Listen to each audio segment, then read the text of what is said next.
بسم اللہ الرحمن الرحیم۔ السلام علیکم ورحمۃ اللہ وبرکاتہ۔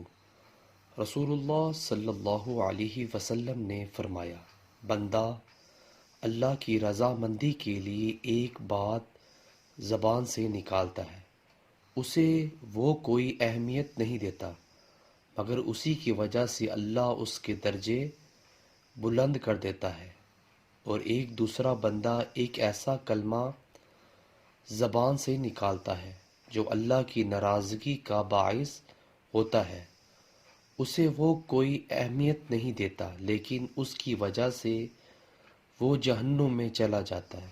اللہ اکبر۔ صحیح بخاری کی حدیث ہے۔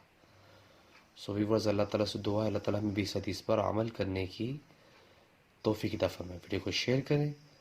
جزاک اللہ۔ السلام علیکم ورحمۃ اللہ وبرکاتہ۔